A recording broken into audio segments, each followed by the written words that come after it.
देखिए, breaking news plus की team आज जींद की धरती पे जा रही है और जींद के जो आम आदमी हैं, हम उनसे जो जींद के अंदर उपचुनाव हो रहे हैं, उन चुनावों की प्रतिक्रिया लेने के लिए आपको रूबरू कराएंगे।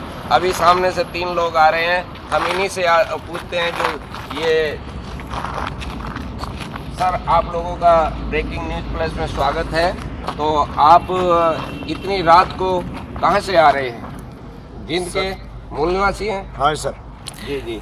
अच्छा, जैसे जींद में उपचुनाव हो रहे हैं, तो जींद के शहर में किस पार्टी की यहाँ लहर चल रही है? भाई एक ही पार्टी है सर, ये बाकी तो बाहर से कैंडिडेट उतरे हुए हैं, श्री राजकुमार सैनी की। अच्छा, हाँ। बाकी बाहर से कौन कौन सी पार्टी के उतारे हुए हैं? ये यानी कि लोकल जो है आपके, वो लोकल है, ये लोकतंत्र सुरक्षा पार्टी की जो टीम है उसी से है। ये तो हमारे भाई रुके हैं, आप भी बता जाइए। चलो, वो जल्दी में थे। अब हम इन भाई साहब से जो युवा हैं, युवा साथी से क्या नाम है सर आपका? मेरा नाम चिराग है जी। चिराग जी। तो चिराग जी, आप जैसे अब जींद में चुनाव हो रहे हैं, तो आप युवा शक्ति हैं, तो आप किस पार्टी को, किस उम्मीदवार को आप सपोर्ट कर रहे हैं? सुनो सर, मेरी बात सुनो। जी जी, ये तो मैं पकड़ लूँ। मेरा नाम चिराग नागर है और मैं ऐसे समाज से बिलोंग करता हूँ जी। मैं आपको पार्टीबाजी के विस्तार से बताना चाहता हूँ। 2016 में तांडव हुआ था जी। 2016 में तांडव हुआ था। तो जब ये आरक्षण वाले लोग सबके घर चला रहे थे, तब ये हमारे घर के साइड भी आए थे जी। तो हमारे घर में भी माँ बहनें हैं। एक सिचुएशन ऐसी आ गई थी जी हमारे घर पे कि हमने क्या करा था। हमारे घर में 3 बंदे हैं भाई साहब, सबको बता देता हूँ मैं। हमारे घर में 3 जने हैं, 3 भाई थे हम। हमने अपने डंडे डंडे उठा लिए, कोई आएगा मुकाबला तो करना है। लेकिन जब हमने एक घटना सुनी कि मुट्ठल में रेप हो रहे हैं, तो हमने अपनी माँ बहनों के हाथ में जहर पकड़ा दिया था, चूहे मारने वाली दवाई, कि ये लो, जब तक हम लड़ेंगे तब तक लड़ेंगे, उसके बाद में आप ये खा लेना। तो जब हुड्डा नहीं बोला, चौटाला नहीं बोला, और ये बीजेपी खट्टर सरकार, खट्टर पट्टर जो भी सरकार है, कोई सी नहीं बोली, उस समय हमारे दिल पे क्या बीत रही थी आप ये सोचो। कि अपनी माँ बहनों को हमने जहर पकड़ा दिया था कि अगर हम मर जाएं उनसे लड़ते लड़ते तो आप जहर खा लेना। तो हम नहीं चाहते कि हम दोबारा अपनी माँ बहनों के हाथ में जहर पकड़ाएं। हम राजकुमार सैनी को वोट देंगे जी। ये कितना बड़ा दर्द अपने दिल से झलक रहा है इनके, क्योंकि जो 2000 का तांडव पूरी दुनिया ने देखा था, आज की युवा शक्ति उसको दोबारा नहीं देखना चाहती, इसलिए लोकतंत्र सुरक्षा पार्टी के साथ ये हैं। और आप क्या उम्मीद रखते हैं चौधरी राजकुमार सैनी से? चौधरी राजकुमार सैनी से उम्मीद ये रखते हैं जी, चौधरी राजकुमार सैनी से मेरे कोई जाति रिश्तेदारी नहीं है। सिर्फ ये रिश्तेदारी ये है कि भाई जब पूरा आरक्षण होता, ना कोई MP ना कोई MLA, कोई भी नहीं बोला, तब मैं ये सोच रहा था। मैं अपने पापा को ही बोला, मेरे पापा को, पापा ये क्या तांडव हो रहा है, आप कुछ कहते क्यों नहीं, आप भी अपने आदमी इकट्ठे करो। मेरा पापा ने बोला, भाई ये चौधरी बना दिए, हमने इनको अपने बड़े भाई का दर्जा दिया था। चौधरी ऐसे नहीं बोला जाता, चौधरी बड़े भाई को बोला जाता है। हमने इनको अपने बड़े भाई का दर्जा दिया था और इन्होंने हमारी ही पीठ में खंजर खोपा है। अब क्या कर सकते हैं, हमारे पास इतनी पावर नहीं थी। लेकिन फिर एक नाम आया था, एक नाम सुनने में आया था, चौधरी राजकुमार सैनी। चौधरी राजकुमार सैनी, और उस चौधरी राजकुमार सैनी ने हमारी गरीबों की आवाज़ उठाई थी, दलितों की आवाज़, बैकवर्ड की आवाज़ उठाई थी। उस आवाज़ को सुन के आज हम उसके साथ हैं, तन मन धन से उसके साथ हैं, क्योंकि हमारा ज़मीर अभी जिंदा है, हम मरे नहीं हैं। हम चौधरी राजकुमार के सैनी के साथ हैं, चाहे वो कहीं भी जाए हमें नहीं पता, हम उस व्यक्ति के साथ हैं बस। हम जिंदगी भर। हमारे साथ चिराग जी थे, जो पूर्ण रूप से कह रहे हैं कि यहाँ पे जींद में केवल राजकुमार सैनी जी की पार्टी के उम्मीदवार हैं, वही बढ़त बनाए हुए हैं। अब एक हम हमारे साथ सरदार जी हैं, शायद सरदार जी के पास आपको लेके चलते हैं। जी सरदार जी, आपका क्या कहना है जींद के चुनाव को लेकर के? सर, मेरा कहना ये है कि जिस तरह भी हमारे भाई ने बताया कि जो तांडव हुए थे, और उस तांडव से जो प्रतिक्रियाएं निकली, जो गंदे गंदे काम हुए, मतलब उस गंदे कामों की जो प्रतिक्रिया लोगों के मन में एक गुबार बन के अभी भी वो दर्द झलक रहा है। जब हम किसी के बंदे के पास जाए, बैठते हैं, बात करते हैं, तो वो दर्द सामने उमड़ कर आता है।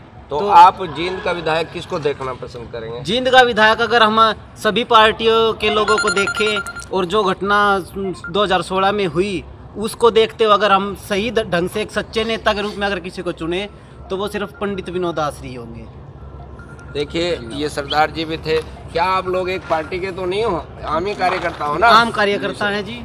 और कार्यकर्ता भी नहीं, हम तो वैसे आम लोग हैं। देखिए, ये आम लोग थे जींद के, और इनके साथ एक और हमें बाबूजी से लग रहे हैं, इनसे भी जानना चाहते हैं। ये तो पॉलिटिक्स तो नहीं हो आप?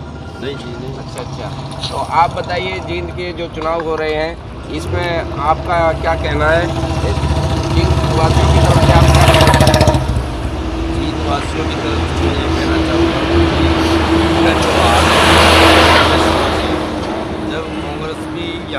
जाली है कई बार, इनेलो भी कई बार यहाँ पे रह के जाली है तीनों। और बीजेपी भी अब 4 साल से यहाँ पे हरियाणा के अंदर है। और बीजेपी ने 2016 का जो तांडव हुआ था उसको 500 बटालियन आई हुई थी, पूरी हरियाणा पुलिस आई थी, सभी को वो किसी को भी उन्होंने डंडा भी तक भी नहीं लगाया। वो लोग पूरी दुकानें लूट ले गए लोगों की और उसके बाद उनमें आग लगा गए। इनको देखते हुए सब किसी ने 540 MP बैठे हुए थे और 90 विधायक बैठे हुए थे, किसी ने आवाज़ नहीं उठाई हरियाणा के हक में कि भाई ये क्या तांडव हो रहा है।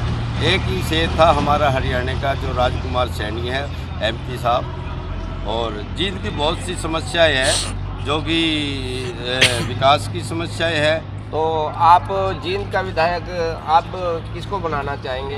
अगर जींद का विधायक हम अब विनोद आसरी को बनाना चाहेंगे, क्योंकि हमने सभी को देख लिया है। अब की बार हम विनोद आसरी को बनाएंगे और वो अच्छे देखिए ये लोग जींद के थे, जो आम लोग थे, अपने किसी कार्य से आ रहे थे, तो हमने इनसे पूछना चाहा तो सबकी इनकी एक ही राय है। मुझे लगता है कि एक ही मोहल्ले के हैं ये लोग। और ये चौधरी राजकुमार सैनी जी की पार्टी से जो पंडित विनोद आसरी जी हैं उनको ये सपोर्ट कर रहे हैं। तो अब हम आपको अगले चौराहे पर लेके चलते हैं। जो एक युवा उधर से आते हमें दिखाई दे रहे हैं, शायद ये भी कुछ कहें। जी सर। जी सर, नमस्कार जी। आपका नाम? मेरा नाम मयंक कुमार है जी। मयंक जी। जी सर। आप युवा शक्ति हैं। जी सर। और जींद में इस टाइम युवा का क्या माहौल है? सर युवा का माहौल अगर देखना चाहो तो जितने भी पार्टियां उनके साथ कोई युवा नहीं है जी। उनके साथ जितने भी समर्थक के लिए आए हैं ना, उनको ताकत देने के लिए, सब बाहर से आए हैं जी। कांग्रेस को देख लीजिए, बरवाला और कैथल से उनके बंदे आए हुए जी। इनेलो को देख लीजिए जी, इनेलो और जेजेपी वाले तो आपस में ही भिड़ रहे जी। एक गाँव में हमने सुनने में आई थी खबर कि दोनों के कार्यकर्ता आपस में भिड़ गए हैं। तो ऐसी पार्टियों का फायदा क्या है जी? जो एक घर में नहीं रह सकते वो इस हरियाणा को कैसे बचा पाएंगे? तो आप एकदम बिल्कुल युवा हैं, तो आपका अपने युवा साथियों से इस चुनाव को लेकर के क्या कहना है? आप अपने युवा साथियों को क्या संदेश दे रहे हैं? किस पार्टी की तरफ आप, किस प्रत्याशी को यहाँ से जी सपोर्ट मैं कर तो रहे ये कहना चाहूँगा जी, ये एक तरह से लगा लो जी लास्ट चांस है अपने लिए। अगर इस बार राजकुमार सैनी जी को हमने CM बना दिया तो हम जी जाएंगे, वरना जी कोई नहीं जी पाएगा। पहले भी इन्होंने देश को लूटा है, अब की बार तो हद कर देंगे जी। देखना चाहो जींद की सड़कों का हाल देखो, डेली की डेली 4 एक्सीडेंट होते हैं जी। अभी कुछ दिनों पहले ही रोड टूटने के कारण 2 बंदे आ रहे थे जी, मामा भांजा, और MSc कर रहा था वो लड़का जी, लास्ट ईयर फाइनल ईयर था उसका बिल्कुल, और एक पेपर रह गया था जी। सड़क पे आगे जी ट्रक के नीचे आके मर गया। किस वजह से जी? रोड की वजह से। जो रोड बनी हुई है उनको दोबारा बनाया जा रहा है, और जो अर्बन स्टेट की रोड टूटी हुई है उनकी तरफ तो ध्यान भी नहीं दिया जा रहा सर। ऐसी पार्टी का करे क्या जो काम नहीं करवा सकती, जींद का विकास नहीं कर सकती। रैलियां तो यहाँ सब करते हैं आके, हम ये करेंगे हम वो करेंगे, पर कोई नहीं करता जी। यहाँ पे सब आगे अपने शक्ल दिखा के चले जाते हैं, वोट मांगने के लिए आ जाते हैं जी बस। तो राजकुमार सैनी जी से ही आपको इतनी उम्मीद, इतना विश्वास आपको किस तरह से है? क्योंकि जी तब आरक्षण हुआ था, एक बंदा था जो अपनी जान पे खेला था, और आज के टाइम पे उसकी जान पे बनी रहती है जी। कोई भी बंदा आगे उन्हें कुछ भी कर दे, उनका भरोसा नहीं है जी। जाटों का तो खासकर बिल्कुल लड़ाई करने को फिरते हैं जी। पता नहीं क्या बहम है, बोलते हैं कि इन्होंने जातिवाद फैलाया। जातिवाद आप लोगों ने फैलाया आरक्षण की वजह से। अगर सबको 100% आरक्षण मिले तो कोई जाति आपस में भिड़ेगी क्या? आज से पहले भी तो सारी जाति एक जैसी थी। देखिए ये बहुत ही अच्छी बात लेकर के आई है मयंक के द्वारा। ये 100% आरक्षण के समर्थन करते हैं और ये कहते हैं अगर सबका हिस्सा सबको मिल जाए, जो राजकुमार सैनी जी कहते हैं उनका ये समर्थन करते हैं और पूर्ण रूप से समर्थन कर रहे हैं। और ये बहुत बड़ी बात आज का युवा समझ रहा है, और हम समझ सकते हैं कि जो युवा वर्ग है खास तौर से वो राजकुमार सैनी जी के मुद्दों को लेकर के उनकी तरफ आकर्षित है। एक बात और कहना चाहूँगा जी, छोटी सी। मयंक जी, आरक्षण का मेन मुद्दा, आरक्षण तब दिया जाता है जी जिसके पास कुछ ना हो। जिस घर के अंदर सारी सुख सुविधा है, जिनके घर वाले अच्छी अच्छी पोस्टों पे हैं, फिर भी वो आरक्षण मांग रहे हैं, उस चीज़ का फायदा क्या? जाटों के पास तो किले भी है जी, खेती भी कर लेंगे।